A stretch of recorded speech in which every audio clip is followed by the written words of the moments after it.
The How to Fix the Cardinals series begins now. First up, the team as a whole. Let's discuss.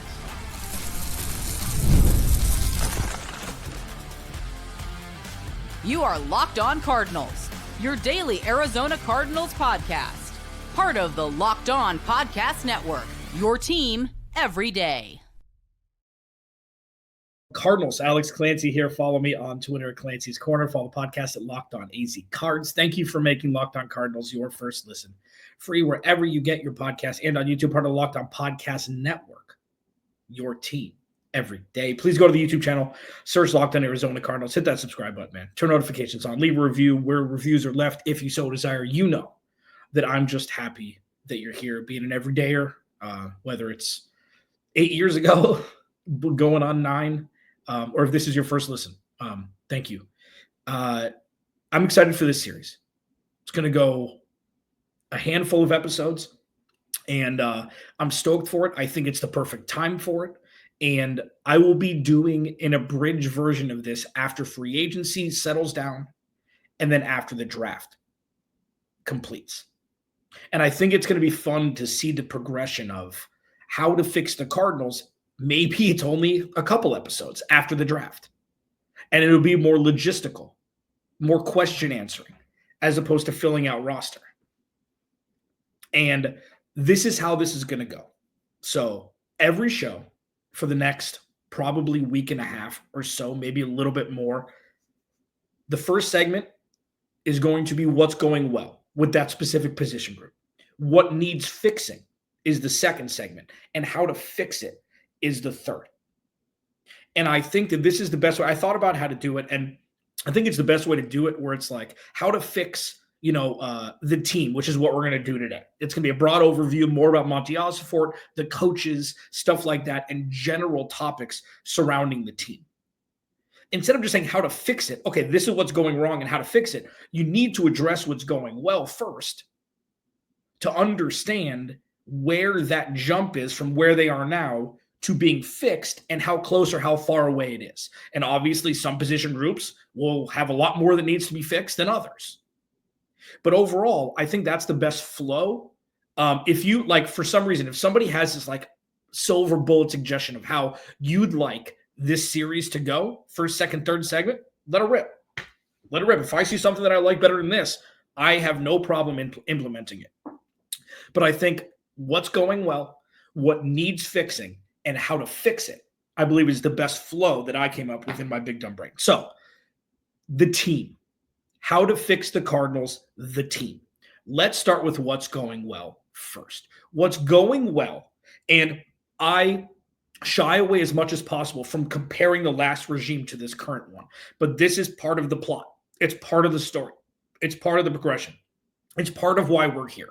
After 2022, last regime was removed. There was a lot of fixing that needed to happen. Roster, culture, foundation, ownership. There was so many things that needed to change and needed to be fixed and tweaked and pivoted in the complete opposite direction, that they were starting well behind most of the other organizations in an effort to become relevant. And what we've seen, the thing that's gone well since then, is all of those things have changed. The roster, they retained less than 50% after the 2022 season. And then the year after, it was a smaller percentage of retaining players because they were looking at trimming the fat, finding what was best for this organization, whether it be talent-wise, personality-wise, leadership-wise, whatever it is. Monti Ossenfort, Jonathan Gannon, Nick Rallis really have a type, especially on defense, guys who like to hit people really hard. Guys who are good in open field tackling. Guys who, from the secondary position, from the DB position, can blitz, can run stop, are physical corners, things like that. And they just massaged this roster. Monti Ossenfort drafted well for his first 2 drafts. Drew Petzing's offense really infused some stability into this team, mainly the offense, where there was a lot less 25-second 3-and-outs. And a lot more long, sustained drives, even with Josh Dobbs as quarterback 2 years ago. You saw it right away. You saw the imprint right away. If this is different, this is a big boy offense, boring more than what we experienced last, sure. And also being able to move the ball down the field and eating up clock and really having methodical drives, it was a nice change. Now, that's not a knock on Cliff. Cliff did beautiful things here in spurts. Okay? Drew Petzing's the girl next door. Or the guy next door for, and Cliff Kingsbury is the trophy wife or whatever you want to say. Sustained relationship. Sustained drive. Sustained. And all in all, what we've seen from the end of 2022 to now is an organization that is composed. And it's not perfect, okay? Very few organizations are perfect or close to it. But what this organization brings in the media, during OTAs, during rookie minicamp, during preseason, and during the regular season, regardless of win-loss, is a chance to win every week, regardless of opponent. They're prepared. They're cohesive units on both sides of the ball. They're well coached. And I know that, we'll talk about what needs fixing, next, but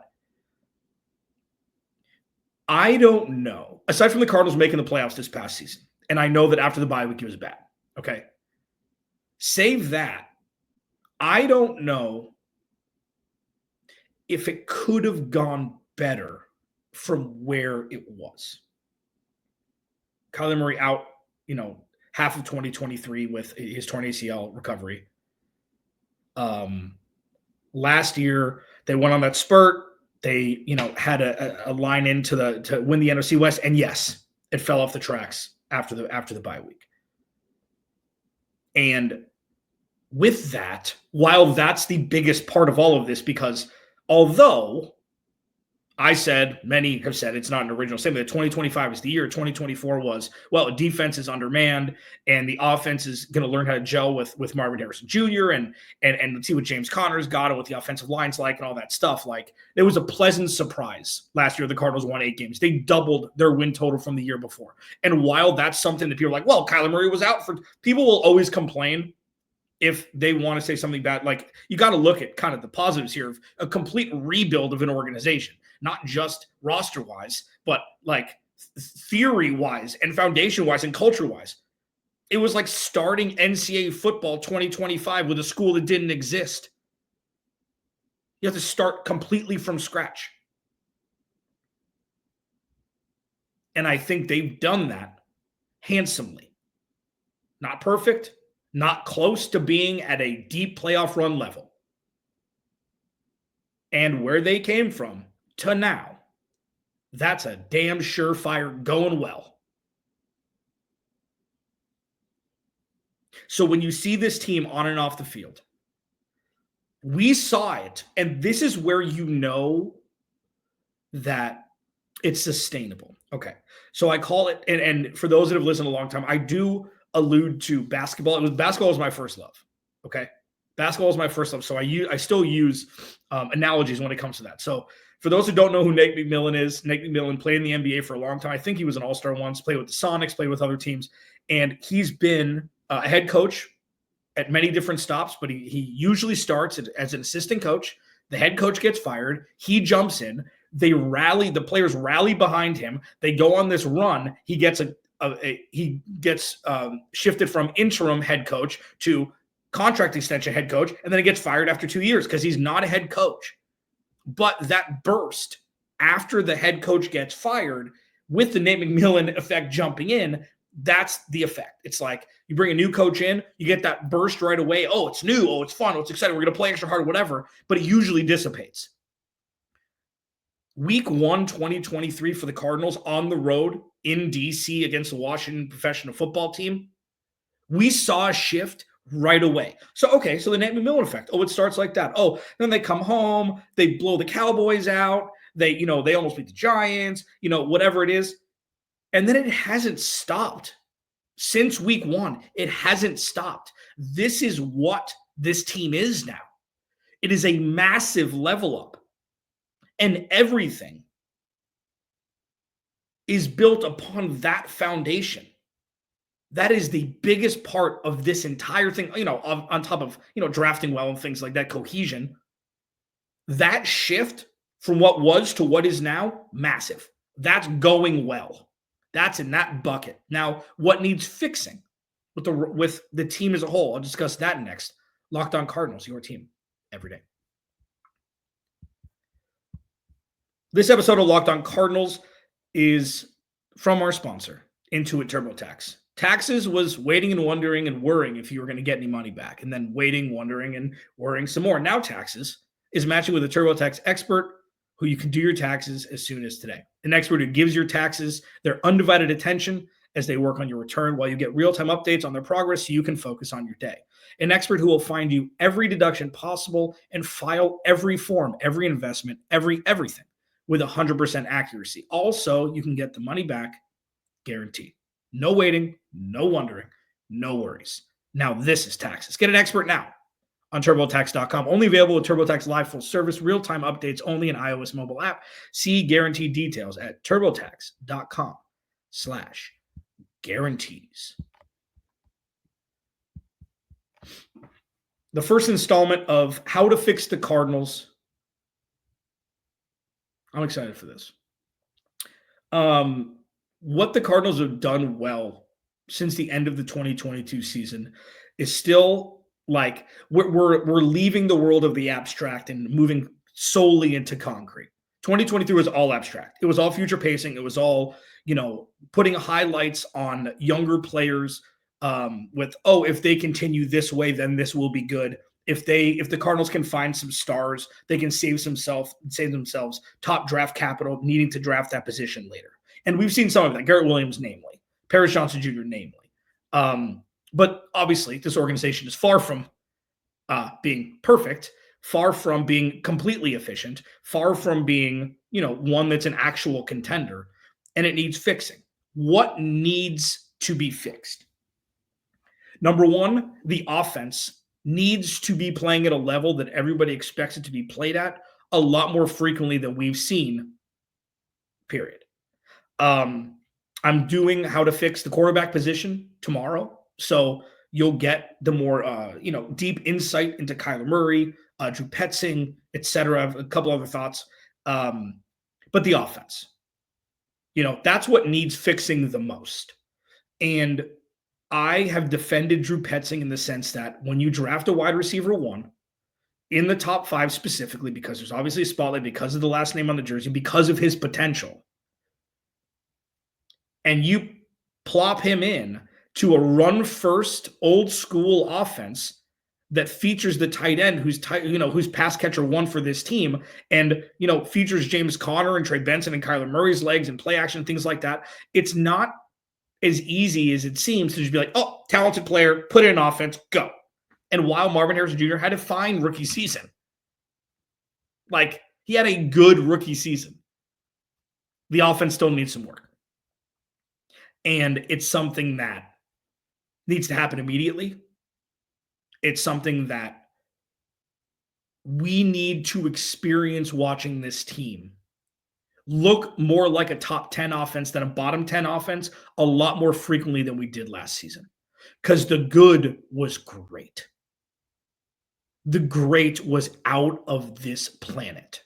And the bad was Carolina last year. The bad was Cleveland with Deshaun Watson. The bad was, what is this? What are we looking at here? And that's the biggest thing that needs fixing. On the defensive side of the ball, what needs fixing? Talent level. I think this is pretty obvious. While I'll defend, again, Monti Ossenfort, with Justin Jones and Bilal Nichols, they didn't have a recent history of injury. This isn't like they brought guys in who played 4 games over the last 2 seasons. Injuries happen. And unfortunately, it was for the 2 guys who got injured, who got paid some cheese to come over here from Chicago and Vegas, respectively. And they were without interior defensive pressure pretty much altogether, save Dante Stills. So that obviously needs fixing. What needs fixing altogether on defense is more talent. That's it. That's the main one. Offense is logistical and scheme and efficiency. And defense is they just need more talent. Because what Nick Rallis has done so far is exponentially better than you'd expect a defensive coordinator's first and second year at the position, coming over as an LB coach from Philly with their Super Bowl run. Like, he's done an excellent job. And you could probably throw numbers and say the opposite from what he's had talent-wise and how he's developed. You got to give JG some credit with this too. Jonathan Gannon some credit with this too. How he's developed the younger players who have been drafted. I mean, even like guys like Starling Thomas last year took leaps. You got to give him all the credit in the world, and he just needs some talent. Offense, they've got plenty of talent. They've got so much talent.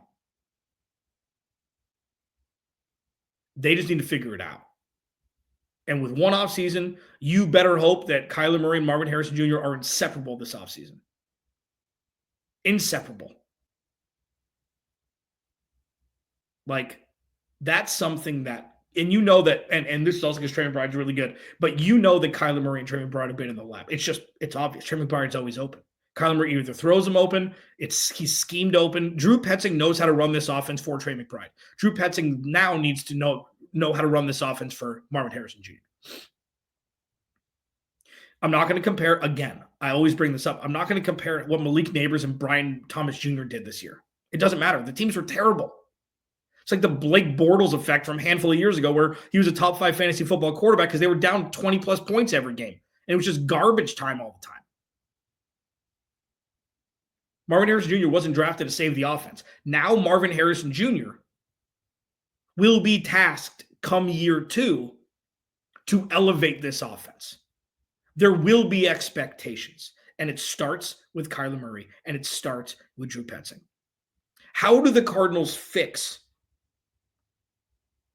what their current situation is right now, moving forward, as one unit? It's going to be fun. This is kind of like the syllabus, broad strokes, broad overview of what we'll be discussing for the next week and a half with different position groups, and it's going to be fun. Locked On Cardinals, your team, every single dang day. This episode of Locked On Cardinals is brought to you by FanDuel. When the game tips off, the NBA action is just getting started, and there's no better place to get in on the action than FanDuel, America's #1 sports book. With FanDuel, you can place live bets throughout the game, so even if you miss the opening tip-off or want to bet on a fourth quarter comeback, you can stay in the action. If you're looking for a bigger payout, you can even combine your live bets into a same-game parlay. I love using FanDuel's live betting feature because it keeps every moment of the game exciting. So whether I'm backing my team for a late game rally or picking a player to hit a clutch 3, I never feel like I missed my chance. Plus, the app is super easy to use, and when you win, you get paid instantly. Right now, new FanDuel customers can get $150 in bonus bets if your first $5 bet wins. Just visit FanDuel.com to join today. That's FanDuel.com for your shot at $150 in bonus bets. Make every moment more with FanDuel, the official sports betting partner of the NBA. How to Fix the Cardinals series has begun. Please go to the YouTube channel, search Locked On Arizona Cardinals. Hit that subscribe button, man. Turn notifications on. Leave a review or reviews are left if you so desire. It's going to be a fun offseason, man. Free agency is right around the corner. The draft is, 80-some days away. We're going to be getting hot and heavy here pretty quickly because this is like – I'm trying to think of an analogy. I got one. It's not great. But bear with me. I think I've done my one smart thing for the month, and I've got 11 or 9 days left, so I got to figure that out. It's like you're on Hell's Kitchen or one of those cooking shows with Gordon Ramsay, and you cook the filet, it come out of the oven, it's rested, and it's just either it's the right temperature or it's not. And when they cut into it, either it's going to be medium rare or it's going to be overdone, and you're out. That's what this season is going to be for the Cardinals, and it starts with this offseason. Either it's going to work or everything is loose, not in a vacuum. Either it's going to work or there are going to be cataclysmic changes to many things. Like, either this is going to work or Kyler Murray will not be the quarterback of the Arizona Cardinals anymore. And then if that's the case, everything's off the table. Everything's on the table. Because what we've seen, and, the people who've been chirping me for a couple of years, like, Kyler Murray's not the guy. Kyler Murray's not the guy. It's so easy. Like, put it this way. I'm not going to do that now. I'll do that later. There were excuses in 2023, reasons that were rational. People saw as excuses. Excuses are irrational reasons. 2024, there were less. It dissipated. And the Cardinals, for a large chunk of the season, played very well. They played at a high level, and then they, pittered off towards the end. This year, there's no fat. This is filet, not ribeye, even though ribeye is the superior cut, naturally. Like anybody. Come on. This is it.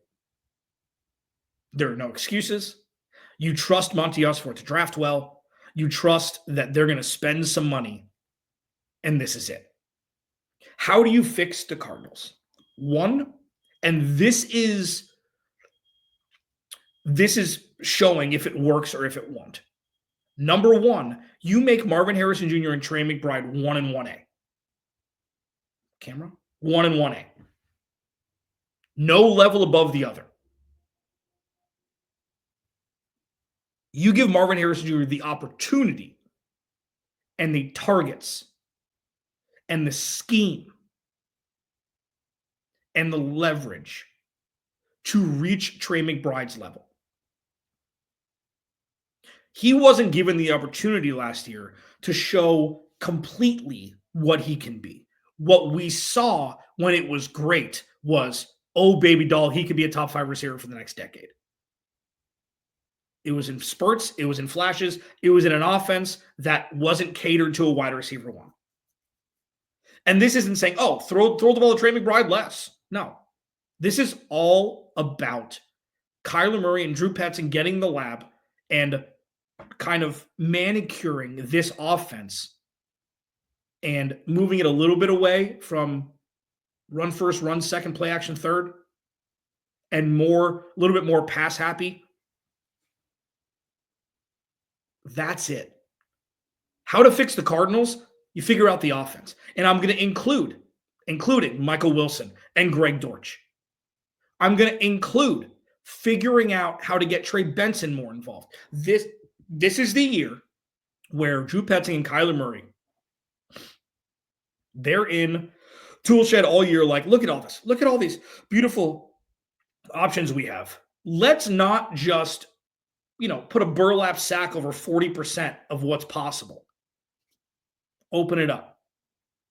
And I'm sure it'll be a work in progress through camp. I'm sure it'll be work in progress through the early in the season to really, really figure out the elixir that's necessary to maximize. Like, think about this. James Conner, Trey Benson, Trey McBride, Marvin Harrison Jr., Michael Wilson, Greg Dortch. I'm sure they'll add a receiver somewhere. Like, do you know how many teams would yearn for that many options? It is a fool's errand to not completely unlock it this year. Because here's the thing. I'm now done. Like, I've always said that Kyler Murray doesn't need to throw the ball 35 times for this team to win. And that's true. That's a beautiful thing. If your quarterback doesn't have to throw the ball over 30 times a game to win, that's good. That means your run game is there. That means you have control of the clock. That means that that you have a strong offense that can move the ball down the field without having to throw for it on every important down.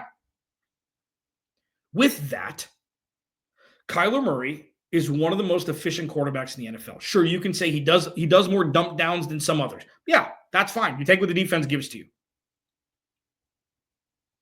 And while he needs to continue to improve, I want to see more Kyler Murray-centric offense in 2025.